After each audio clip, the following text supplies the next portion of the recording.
So, ha, you don't know the start of it. What are the ingredients of a flyaway powder? Wait, I don't know. And where do you find the thunder grains? I've never heard of thunder grains. And how much scorpion oil do you put in a Krakatoa fountain? A teaspoon? What? You'd blow up the whole city. You've got a lot to learn yet.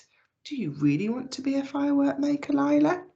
Her dad was testing her there, wasn't he? He was trying to pull out that information from her. Was she really ready to be a firework maker? Or was she just getting too overly excited? Of course I do. It's the only thing I want. I was afraid so, he said. It's my own fault. What was I thinking of? I should have sent you to my sister, Gemvati, to bring you up as a dancer. This is no place for a girl. Just look at you now and come to think of it. Your hair's a mess. Your fingers are burnt and stained with chemicals. Your eyebrows are scorched. Oh, how am I going to find a husband for you when you look like that? Layla was horrified. A husband? Do you think she wanted a husband? I don't think she'd even thought about that. Her main focus was making fireworks. That's all she wanted to do, wasn't it? She didn't want a husband. Well, of course. You don't imagine you can stay here forever, do you? They looked at each other as if they were strangers. Why did they look at each other as if they were strangers? Do you think Layla couldn't understand her father, and her father couldn't understand Layla, and therefore they didn't understand each other? So they looked at each other as if they didn't know each other properly. Each of them had had quite the wrong idea about things, and they were both alarmed to find out. That means they were both really shocked. So Lila said no more about being a firework maker, and Lachlan said no more about husbands. But they both thought about them all the same. Now, the king of that country owned a white elephant, and it was custom that whenever the king wanted to punish one of his courtiers, that's somebody that's in his castle, he would send the white elephant as a present. And the expense of looking after the animal would ruin the poor man, because the white elephant had to sleep between silk sheets, enormous ones too. And silk is a very, very expensive material. It's very sought after, soft and beautiful, and people like to sleep between silk sheets to feel luxurious. Eat mango flavoured Turkish delight. Now, Turkish delight is a sweet treat. It's very small, it's like a jelly, and often it's made with rose water, but mango flavoured Turkish delight is very, very rare.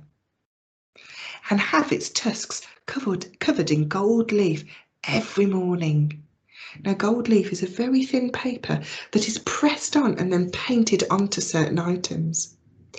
When the courtier had no money left at all, the white elephant would return to the king, ready for his next victim. Wherever the white elephant went, his personal servant had to go too. And the servant's name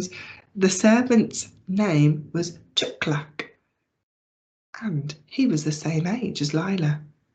In fact, they were friends, and every afternoon Chuklak would take the white elephant. Where? I wonder where he would take it. Where do you think he might take it? Pause the video here and have a little think. Welcome back. Now, we're going to have a little go at going through some vocabulary again. So the book quote was, it was the custom that whenever the king. Now, custom, the word custom, it has two syllables, custom. The definition is being widely accepted, the tradition and being widely accepted of behaving or doing something. It is custom to eat turkey at Christmas. It is custom to give people a card on their birthday. So the synonyms, the words that mean the same, are tradition, practice, observance and ceremony. And antonyms are different. So there isn't really a word that means a custom and something that means the opposite of a custom, but this is the closest meaning that we could find. Now, I have some questions here, and you have these too on your worksheet. I'm going to work through the first two questions with you, and then you're going to go off and carry on the questions by yourself. When we're looking through and we are retrieving that information from the text, we need to really think about, what is the question asking us? What are the key words in that question? What do we need to look for in the text? So the first question is, where is the setting in the story? Let's go back to that beginning. So if I look at that first page, 1,000 miles ago, in a country east of the jungle and south of the mountains. So where is the setting of the story?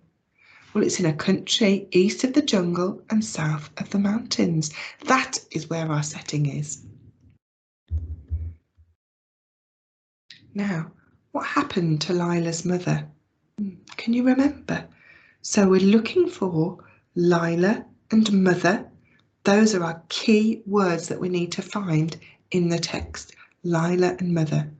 Now, when we look through our text, we know that it's going to be at the beginning, because when they're asking questions, it is set out. The first questions refer to the first part of the story.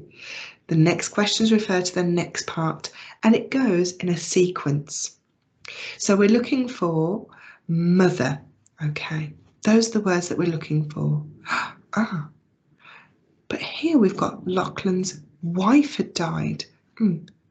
Is Lachlan's wife Lila's mother? Yes, she is. So Lila's mother, she had died when Lila was young. So my answer here is that her mother died. Now, what I'd like you to do is read through these next questions. Underline any key words that you find. Look for those key words in the text. Find the phrase that you need. Copy that quote and write that for your answer. Good luck with this, Year 3. Have a fabulous time. Enjoy.